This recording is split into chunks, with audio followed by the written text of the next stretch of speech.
성경은 기적의 책입니다. 기적이 무궁무진하게 많이 있습니다.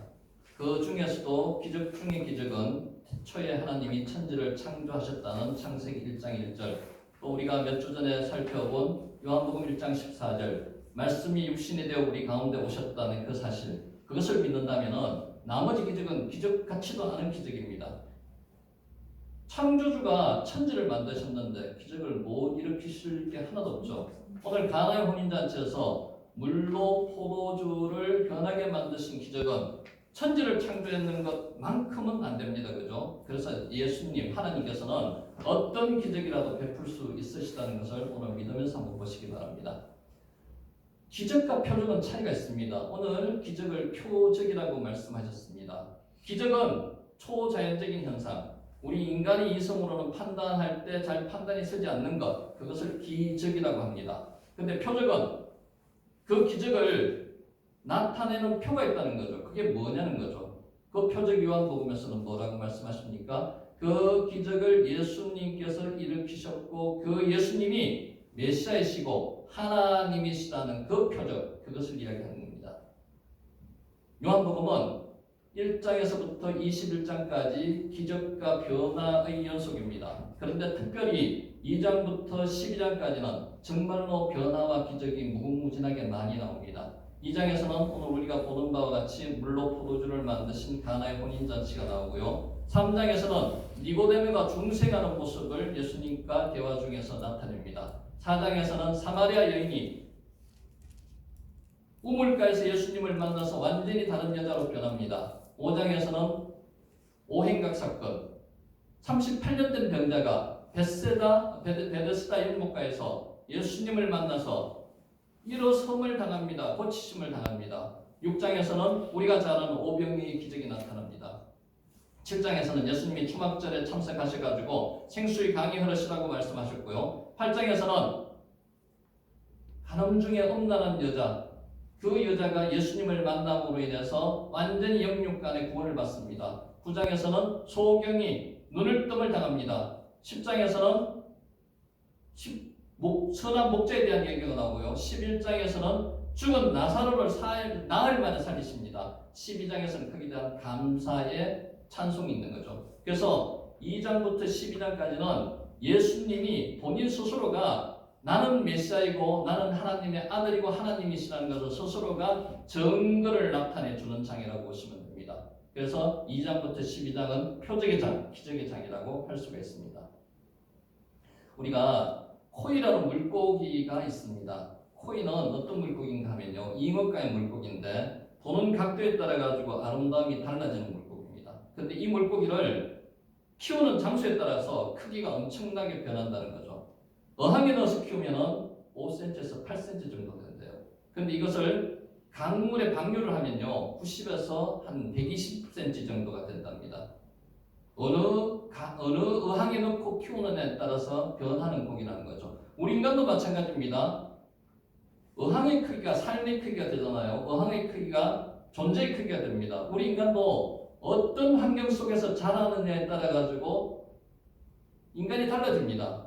믿는 사람은 어떤 환경에서 자라는 거예요? 안 믿는 사람, 이 세상 사람들은 세상이라는 육체의 육안으로 볼 수 있는 그 환경 속에서만 자라지만은 우리는 그 환경과 플러스해가지고 영의 세계에서 자라는 사람들입니다. 영의 세계에서 살아나는 사람들입니다. 또 하나 플러스하는 게 있죠. 우리는 죽어서는 어떻게 됩니까? 이 세상의 하나님의 나라에서 살다가 죽어서는 저 하나님이 계신 하나님의 나라로 가서 삶을 영생을 하는 사람들이라는 거죠. 그래서 범위가 엄청나게 삶의 범위가 넓어집니다.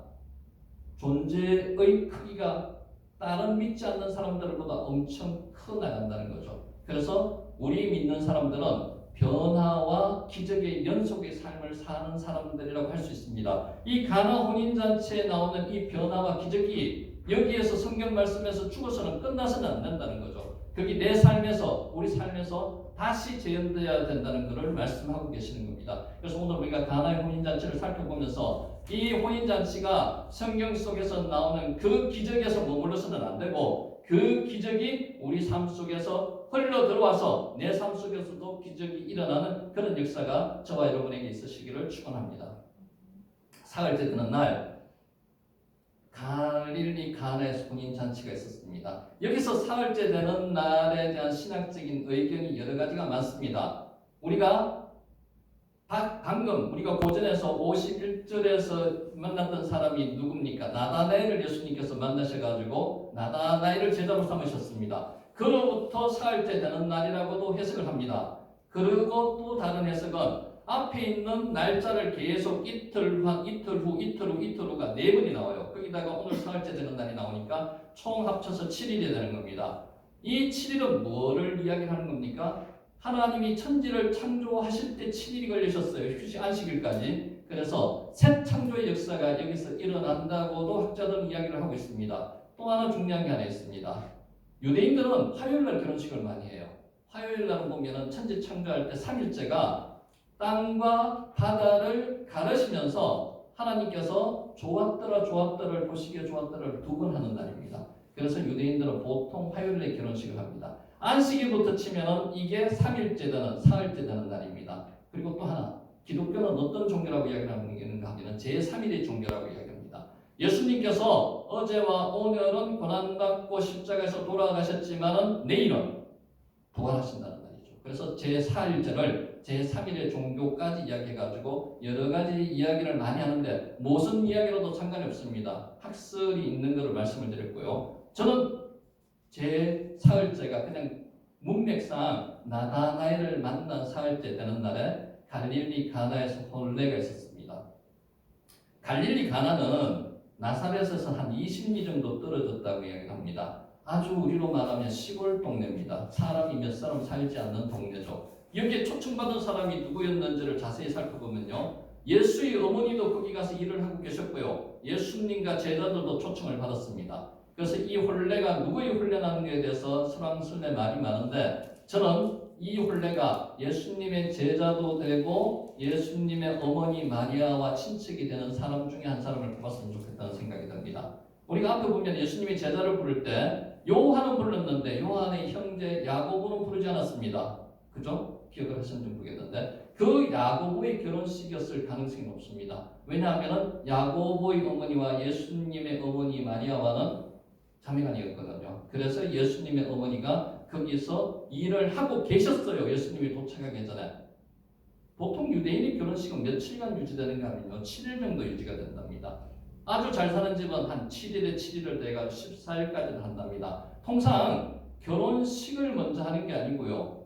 연애를 먼저 베풀고 잔치를 먼저 하고 결혼식을 하는 게 순서로 되어 있답니다. 그래서 오늘 그 본문에 나오지는 않지만 유대인의 행태도 보면은 습관대로 보면은 이 잔치 후에 결혼식이 일어날 가능성이 높습니다. 그런데 오늘 본문의 말씀처럼 뭐가 떨어졌어요? 포도주가 떨어졌다고 이야기합니다. 유대인의 포도주는 잔치에서 어떤 의미를 가지냐 하면은 우리 옛날에 시골에서 잔치하면은 집사님 뭐가 있어야지 잔치가 되죠? 막걸리하고 똑같은 거예요. 근데 우리 잔치하다 막걸리가 떨어지면 어떻게 돼요? 떨어질려 그러면은 옛날에 많이 해보셨잖아요. 떨어질려 그러면 뭘 탑니까? 물 타죠, 물. 물을 타면 부피가 늘어나요. 그래서 오늘 10절에 보면은 어떤 말씀이 나오는가 하면은 처음에 좋은 것으로 내고 이후에는 더 좋지 않은 것을 낸다는 게 그런 뜻의 의미를 많습니다. 유대인도 아마 마찬가지였을 거예요. 유대인이나 우리나 마찬가지니까 비슷하니까 포도주가 떨어져가면 주인 입장에서는 포도주가 떨어지면 안 되잖아요. 그죠? 잔치에 주종을 차지하는 게 포도주고요. 포도주가 없으면은 신랑이 없는 잔치는 하더라도 포도주 없는 잔치는 안 한다는 게 유대인의 속담입니다. 그리고 유대인의 탈무드에서 그래 나옵니다. 만약에 포도주가 없는 잔치를 하면 신랑 신부의 큰 수치라고 이야기합니다. 근데 이 포도주가 떨어져 가는 겁니다. 처음에는 어떻게 했겠어요? 아마 물을 좀 탔을 겁니다. 이게 나오진 않습니다. 그래서 질이 좀 낮았겠죠. 술이 취하면은 사람들이 잘 모른답니다. 경험 있으신 분은 알지만 처음에는 술이 어느 정도 좋은 술을 주는데 좀 취하면은 나쁜 술을 주더라도 잘 모른대요. 그래서 그렇게 사기를 치는 사람들도 많습니다. 오늘 이 잔치에 지금 포도주가 떨어졌습니다. 떨어져 가고 있는 게 아니고요. 지금 예수의 어머니 마리아가 떨어졌다고 예수님께서 없다고 지금 말씀하시는 겁니다. 이 말씀이 가톨릭에서는 지금 어떻게 해석을 하는가 하면요. 예수님께 마리아가 명령을 하신다고 이야기를 해요. 근데 오늘 본문에 보면은 우리가 명령하는 쪽에 그거는 의미는 아닌 것 같아요. 그죠? 그래서 가톨릭에서는 예수님의 어머니 마리아를 씻고 갔기 때문에 그런 식으로 해석을 하는데 그렇지는 않습니다. 예수님께서 포도주가 없다는 것을 마리아가 예수님께 아는 겁니다. 의논하는 거죠. 그리고 예수님이 태어나면서부터 어떤 신적인 그런 능력을 가지고 태어나는 것을 마리아는 누구보다 잘 알고 있습니다. 하나님의 천사도 나타났고요. 그렇기 때문에 하나님의 아들이라는 그런 능력이 있는 것을 알고 있기 때문에 마리아가 어쩌면 예수님께서 이와 같은 어려움을 포도주가 없는 것을 잊게 만들어 주시지 않을까 그런 기대를 가지고 지금 상의하듯이 건의하듯이 여러 가지 의미를 가지고 마리아가 예수님께 포도주가 없다고 이야기합니다. 그런데 예수님이 좀 냉정하게 말씀하십니다. 여자여 나와 무슨 상관이 있나이까? 아직 내 때가 되지 않았다고 이야기합니다. 이걸 가지고 많은 사람들은 여자여라는 이야기 때문에 예수님이 좀 버릇이 없다 뭐 이런 식으로 냉정하기도 한다라고 이야기하는데 실제로 여자애는 존칭어입니다. 어마어마어마 그 정도의 극존칭어라고 생각하시면 됩니다. 그렇지언정 그럴더라도 어머니한테 여자애라고 이야기하는 것은 뭔가 좀 표현상의 문제가 조금 있습니다. 그래서 이것을 어떤 식으로 해석을 해야 하는가 하면은 예수님께서는 지금부터는 내가 당신의 아들로서 이야기하는 게 아니고 이제부터는 당신과 나 사이는 나는 하나님의 아들 메시아이고 당신은 성도로서 대할 수밖에 없다는 것을 그렇게 표현을 한다는 게 맞던 것 같습니다. 그래서 여자여 나와 상관이 없다는 거죠. 내 때가 아직 이르지 않았다는 거죠. 아직 기적을 일으킬 만한 그런 때가 이르지 않았다는 거예요. 여기서 때는 우리가 통상적으로 성경에 내 때라고 이야기하는 게 7번 나옵니다. 7번 나오는데 이때는 십자가를 질 때를 이야기합니다. 궁극적으로는. 그런데 이 본문에서는 그때라고 해석할 수도 있겠지만 내가 아직 공생의 처음에 이적을 표할 시간이 아직 되지 않았던 걸로 해석을 하셔도 상관이 없을 것 같습니다. 그런데 그 이후에 마리아의 행동이 사뭇 다릅니다. 통상 그렇게 하면은 예수님께서 아직 안 되셨구나. 나냐는 이해를 했어요. 이 내 아들이 지금 공생애를 처음 시작하는 의미에서 귀인의 군아이거든요. 귀나이라고 불러가지고 여자애라고 불러가지고 이해를 합니다. 그런데도 마리아의 행동이 틀립니다. 안 한다고 그랬던데 예수님이 제자들이 저 하인들에게 뭐라고 말씀하셨어요? 무슨 말씀을 하셨든지 그대로 따르라고 이야기합니다. 그 뜻이 이상하지 않습니까? 마리아는 알았어요. 예수님께서 어떤 면에서든지 이 상황을 구제하고 변화시킬 거라는 내용을 알았기 때문에 믿음을 가지고 다시 한번 제자들이 이야기하는 겁니다. 사인들에게. 여기 사인들은 블루스가 아닙니다. 여기서 하인들은 디아크로스라고 했는데 이 하인은 봉사자입니다. 자발적인 하인이에요. 그러니까 우리로 말하면 동네에서 막 서로 상부상조 해가지고 잔치할 때 도와주는 하인들 있지 않습니까? 돕는 사람들이에요. 그래서 마리아가 이런 이야기를 해가지고 하인들이 말을 들을지 안 들을지는 모르겠지만 마리아가 하인들에게 그런 명령을 내리는 겁니다. 예수의 어머니 마리아도 굉장히 예수님만 신적 권위가 가지고 계시는 게 아니고 굉장히 권위가 있었는 것 같아요. 그렇기 때문에 이런 명령을 하더라도 그들이 귀담아 들었을 것입니다. 그리고 나더니만 예수께서 밖에 있는 항아리 물 항아리 6개가 밖에 있는 걸 보셨어요. 결례를 위해서 마련한 항아리라고 이야기합니다. 지난번에도 말씀하셨듯이 유대인들은 샌들을 신고 다니기 때문에 발이 더러워질 가능성이 높습니다. 그래서 밖에 나갔다 들어올 때는 발을 씻어줘야 돼요. 그것을 누가 씻는다고 이야기했어요? 제일 친한 종이 씻어줍니다. 그걸 씻어주는 용도가 그 물 항아리 용도였고요. 잔치집에서 6개가 물 항아리가 있다고 이야기하는데 손님이 많이 오니까 아마 많이 갖다 놨는 것 같아요. 그 용도는 손을 씻는 용도였습니다. 그런데 유대인들은 결례, 율법상 그렇게 정해놨습니다. 집에 들어오고 나올 때는 손을 깨끗이 씻고 발을 깨끗이 씻어야 된다는 것. 위생상 정해놨다기보다는요. 율법상 정해놨는 겁니다. 율법상 손을 깨끗이 씻어야 된다고 하는데 이게 습관적으로 씻는 사람도 많을 거예요. 어떤 위생상 씻는 사람은 크게 많지는 않았을 겁니다. 그래도 그렇게 정이 있는 그 항아리를 보시고 예수님께서 하인들에게 뭐라고 말씀하셨는가 하면 항아리에다가 물을 채우라고 이야기를 합니다. 지금 물이 하나도 없다는 거예요. 그 항아리에. 손님들이 거의 씻고 물이 거의 없는 항아리로 물을 채우라고 이야기합니다. 항아리가 어느 정도 크기였는가 하면요, 추측하는데 보통 10리터 정도 들어가는 그런 항아리, 100리터 정도 들어가는 항아리였다고 그렇게 보통 학자들이 이야기합니다. 그게 몇 개 있었다고요? 6개.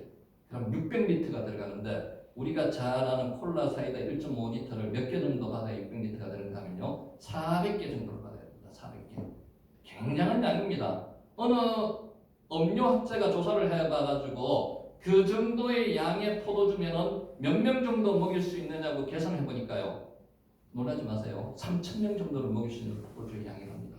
그냥 물이 아니고 포도주니까 술입니다, 술. 그러니까 그만큼 양이 많다는 거죠. 풍성한 양이라는 거죠. 그만한 양의 물을 가득 채우라고 예수님께서 명령을 누구한테 하셨다고요? 디아코노스, 자발적인 봉사자들한테, 하인이 아닙니다. 자발적인 봉사자들한테 이야기를 했어요. 그러면은 여러분이 하인이라고 생각해 보세요. 아니, 지금 포도주가 떨어져서 난리인데 왜 물은 갖다 채우라는 거예요? 근데 물도 유대인은 자기 집안에 우리 옛날처럼 샘물이 쓰는 게 아니에요. 보통 공동물을 쓰잖아요, 그죠? 사마리아 여인 그 만날 때 공동물이 12시에 물길로 가는 그 여자 생각하시면 됩니다. 물을 뜨가지고 갔다 오는데도 시간이 많이 걸렸을 거고요. 그만큼 물에 양을 채우려면 시간이 많이 걸렸을 거예요. 그것을 오늘 성경 말씀을 보면 아무 소리 없이 그들이 순종을 합니다. 물을 어디까지 채웠다고 이야기합니까? 아귀까지 채웠다고 이야기합니다. 아귀가 어디예요? 끝까지 채웠다는 거죠. 끝까지. 아무 반응 없이, 아무 이견 없이 채웠대요. 자, 여기까지는 그래도 이해가 어느 정도 가요. 근데 그 다음에 예수님께서 이 물을 떠서 연회장에게 갖다 주라고 이야기해요. 근데 유추해 보는데 물을 떠올 때도 물이었고요, 항아리에 채웠을 때도 물이었을 거고요, 이 물을 떠가지고 갖다 줄 때도 제가 생각해서는 아마 물이었을 것 같아요. 그러면 여러분이 하인이라고 생각해 보세요. 잘못하면은 욕먹습니다. 이상한 사람이 되어버려요. 포도주가 지금 없어서 난리인데 포도주를 갖다 줘야 되는데 물을 떠가지고 갖다 줘야 될 그런 입장인 거죠. 물론 어디다 떠다 줬는지는 잘 모르겠지만 우리로 말하면 뭐 주전자, 막걸리에 주전자 담잖아요. 뭐 유대인도 만약 그렇게 담았다면은 뚜껑을 덮어가지고 연회장에게 갖다 줘서 따라줬을 겁니다. 포도주가 나왔어요. 그게 기적이라는 거죠. 근데 참 대단한 거는 예수님은 아까 지금 말씀하셨듯이 하나님이시고 창조시기 때문에 천지를 창조하셨고 육신이 되어 이 땅에 오셨는 분이기 때문에 물로 포도주를 만드는 게 크게 어려운 게 없습니다. 죽은 사람을 살리는 것도 크게 어려움이 없었을 것 같아요. 근데 하인들이 볼 때는 정말 기적이죠. 물은 포도주가 안 돼요. 물과 포도주는 화학 성분이 완전히 다른 겁니다. 그래서 포도주로 될 수가 없어요. 오늘 말씀 중에 물이 된 포도주라고 이야기했는데 물이 포도주로 절대로 되지 않습니다. 그게 기적이라는 거죠. 그런 기적을 하인들이 봤습니다. 옆에서. 정말 대단한 거는요, 아무 소리 없이, 아무 반응 없이 그냥 묵묵히 순종했다는 게 정말 대단한 거라는 거죠. 그래서 연회장이 그 포도주를 마시고 아까 제가 말씀드렸듯이 처음에 좋은 것을 내고 다음에 낮은 것을 내는데 이 집은 안 그렇다고 이야기하는 게 그것 때문에 그렇습니다. 예수님이 만드셨으니까 얼마나 귀한 포도주겠습니까? 얼마나 좋은 포도주겠습니까? 그 포도주를 맛봤다는 거죠.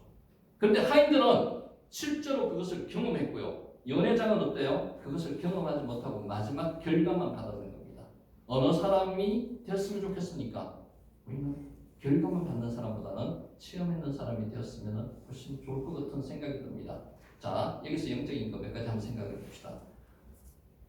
잔치를 하는데 포도주가 갑자기 떨어졌어요.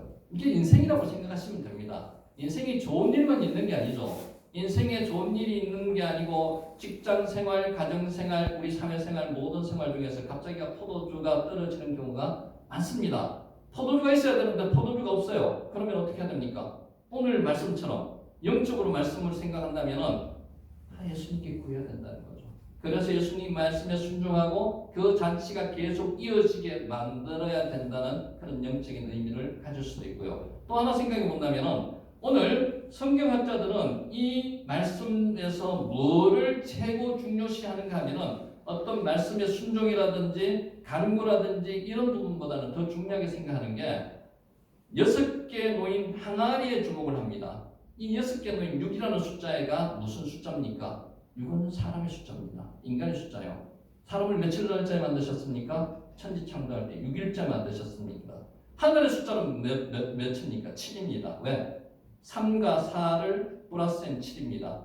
그래서 하늘의 수 7이 아니고 6은 불완전 숫자라는 거죠. 항아리 6개가 있다는 것을 뭘 의미하는가 하면요. 율법으로 의미하는 겁니다. 율법에 물을 아무리 채우더라도 그 물이 포도주가 되지는 않는다는 겁니다. 누가 포도주를 만드셨어요? 예수님께서 포도주를 만드셨다는 거죠. 예수님이 복음이고 복음만이 우리의 잔치를 지속시킬 수 있고 우리의 잔치를 유지시킬 수 있다는 거지. 더 이상 율법으로서 이와 같은 풍성함이 허락되지 않는다는 것을 말하는 것이 오늘 이 말씀이라고 이야기를 합니다. 저는 여기서 몇 가지를 더 첨가했으면 좋겠습니다. 우리의 생활 속에 삶의 변화가 있기를 원합니다. 우리의 생활 속에 기적이 있기를 원합니다. 근데 우리는 처음에 제가 말씀드렸다시피 이 기적을 단지 말씀 속에서 나오는 기적이라고는 생각하고 있습니다. 언지 씨도 이와 같은 기적을 예수님의 힘을 빌어서 경험할 수 있는 사람입니다. 누구나 여기 계신 누구나 다 경험할 수 있는 사람이에요. 자, 우리 한번 생각해 볼게요. 기적을 경험할 수 있는 요인을 한번 살펴볼게요. 기적을 경험할 수 있는 요인 첫 번째가 뭘까요? 부족함. 없다는 겁니다. 없는 것로부터 출발을 한다는 거죠. 우리 인생은 없는 것 투성이에요. 있는 것보다 없는 게 더 많아요. 그렇기 때문에 욕심을 내고 더 가지고 싶은 생각을 하는 거죠. 없는 것 투성이에요. 가정적으로 없는 것 투성입니다. 내가 가지고 있는 것 중에서 더 좋은 거 가지고 싶어 하는 것 투성이에요. 거기서부터 인생은 출발한다는 거죠. 오늘 잔치집에서 뭐가 없었습니까? 포도주가 없었습니다. 포도주가 없었는 것, 그것이 예수님의 기적과 변화의 경험을 할 수 있는 첫째 조건이 된다는 거죠. 우리는 모든 사람이 다 나름대로 변화를 경험할 수 있고 기적을 경험할 수 있는 기본적인 바탕이 된다는 사람들입니다.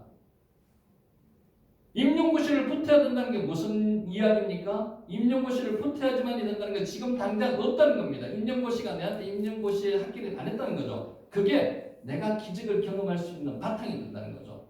내가 지금 없는 거, 가정생활에서, 사회생활에서, 직장생활에서 내가 지금 없는 거, 내가 지금 건강이 지금 좋지 않습니다. 건강이 좋지 않는 그것으로 인해서 기적을 경험할 수 있다는 거예요. 오늘 그것을 말씀하시는 거예요. 포도주가 없다. 내한테 지금 없는 게 뭐냐라는 거죠. 내한테 없는 거, 가정, 건강, 직장생활, 관계 속에서 없는 것을 한번 찾아보세요. 내가 남들하고 지금 잘 비교해봐도 없는 것 같은 거, 거기서부터 출발하면은 하나님의 경험, 하나님의 기적을, 변화를 경험할 수 있다는 겁니다. 두 번째, 오늘 마리아의 행동을 한번 생각해 보시면 좋을 것 같습니다. 마리아가 뭐 했습니까? 예수님께 간구했습니다. 그 간구가 건의, 번유, 해주실지도 안 해주실지도 모르는 입장에서 그렇게 말씀을 드렸어요. 기도입니다. 기도. 우리의 기도는 반드시 응답을 받습니다. 마리아도 그런 어떤 확신을 가지고 했을 겁니다. 말투는 그렇지만은 왜 그것을 알 수 있어요? 하인들에게 명령한 것을 보면은 알 수 있습니다. 무슨 말씀을 하시더라도 따르라고 이야기를 합니다. 그게 무슨 말씀일까요? 예수님께서 분명히 이 상황을 변화시켜 주실 것이다. 잔치집에 잔치가 지금 중단되어 있는 이 상황을 잔치가 지속되게 만들어 주실 것이라는 확신이 있었기 때문에 예수님께 간구를 한 거라고 합니다. 우리는 기도를 어떻게 생각합니까? 기도를 그냥 기도라고 생각하시면 안 됩니다. 반드시 예수님께서 들어주시리라고 생각하고 기도를 해야 된다는 거죠. 그렇게 생각 안 하고 해도 되고 안 해도 되는 그런 기도 같으면 할 필요가 없습니다. 어느 책에서 봤습니다. 하늘에는 기도의 응답을 받지 못한 기도의 창고가 차고 넘친답니다. 무슨 말씀인지 아십니까? 내가 기도를 해놓고 나서 기도를 중간에 포기하고 그 기도를 끝까지 받아가지 않은 기도가 굉장히 경상말로 억수로 많다는 이야기입니다.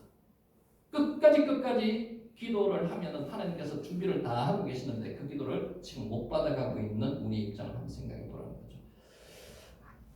앞에 이야기했는 부족함과 두 번째 이야기했는 간구에 대해서 이탈리아의 지휘자 중에 토스카니니라는 지휘자가 아주 유명한 지휘자가 있습니다. 3대 지휘자 중에 한 명입니다.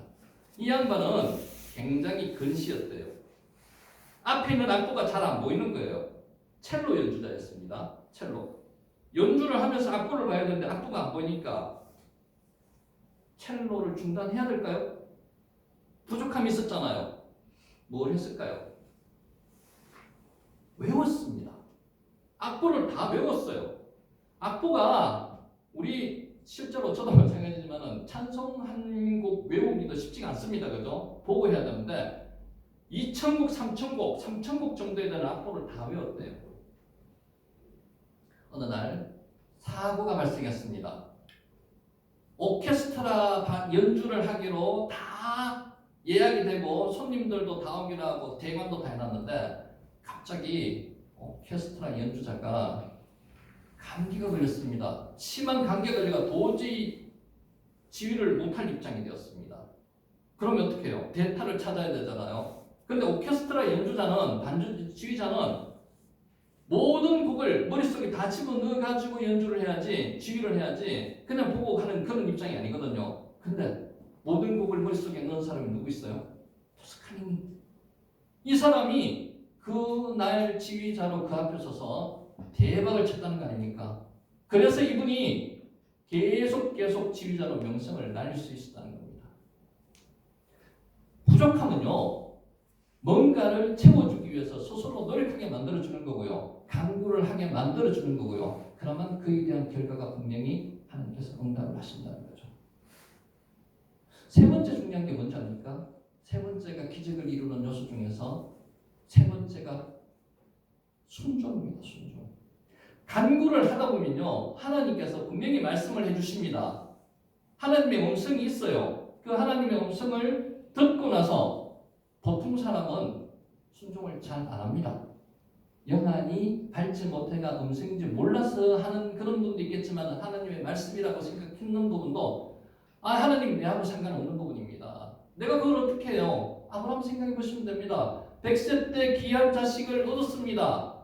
경수가 끊어져가지고 자식을 더 이상 생산하지 못합니다. 하나님께서 25년이나 기다려가지고 자식을 주신 이유가 무엇 때문에 주셨겠어요? 네가 자식을 생산했는 게 아니고 내가 자식을 너한테 줬다는 것을 말씀하시기 위해서 100세 때 자식을 줬는 겁니다. 아브라함 100세, 사라 90세. 그런데 그 자식을 한 15년, 17년 정도 키웠을 겁니다.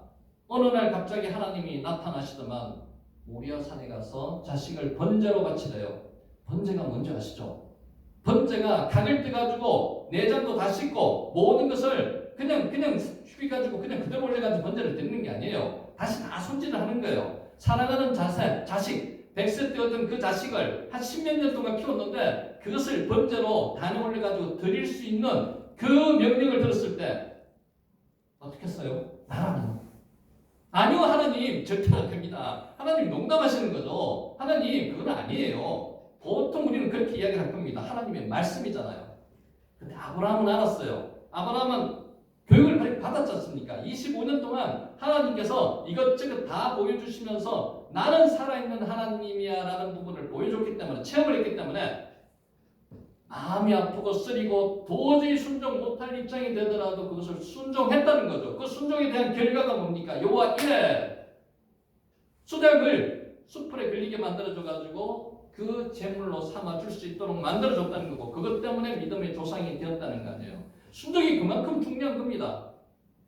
믿음과 순종은 따라갑니다. 아브라함이 하나님에 대한 믿음이 있었기 때문에 그 순종이 따라가는 거죠. 그죠? 우리도 마찬가지예요. 하나님에 대한 믿음, 천지의 창조주시고 그 육신으로 우리한테 내려와서 십자가에 못 박혀 우리 죄를 위해서 죽으셨다는 그 믿음이 있으면 분명히 순종을 할 거란 말입니다.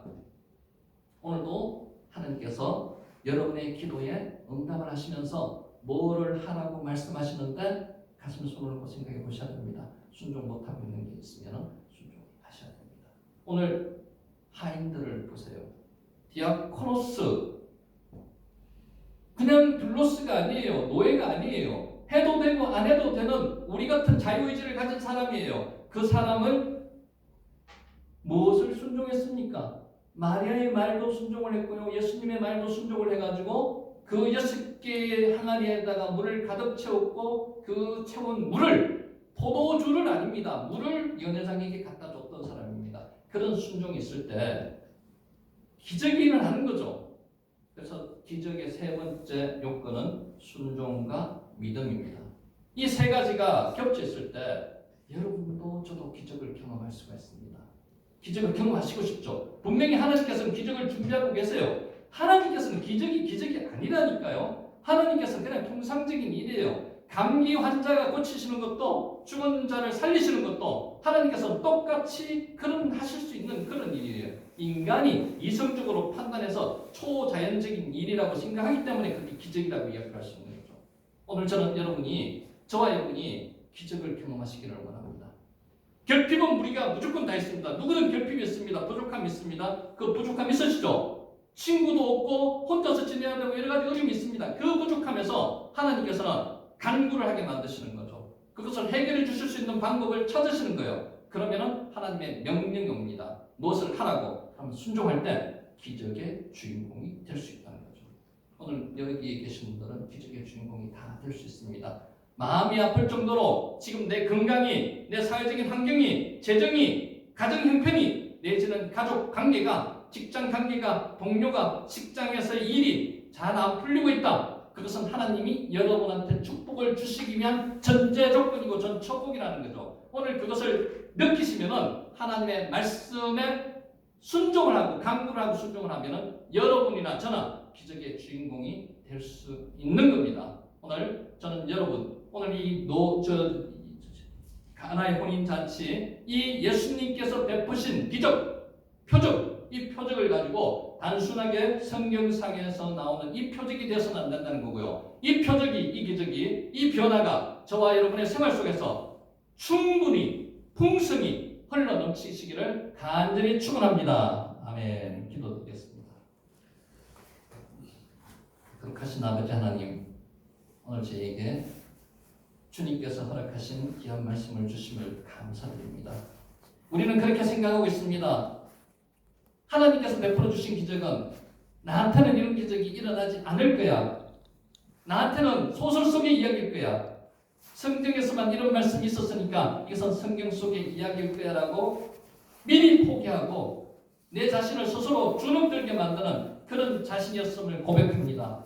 아버지, 이제 그렇게 생각하지 않기를 원합니다. 하나님께서는 우리 모두가 기적의 주인공이 되기를 원하십니다. 그런 상황에서 내한테 부족함을 주셨고 이 부족함을 주님께서는 활용하시기 위해서 간과하라고 만들어 주셨고 여기 대해서 주님의 기도할 때 주님께서 명령 내리실 때 순종하라고 주님 그러므로 기적이 일으켜진다고 주님께서 말씀하셨습니다. 이 말씀을 믿고 오늘 나아갈 때 저와 여러분 모든 사람 여기 계신 모든 성도들이 하나님의 기적을 경험할 수 있는 귀한 삶이 될 수 있도록 주님께서 축복해 주시기를 간절히 기도하며 예수님 이름으로 기도드립니다. 아멘.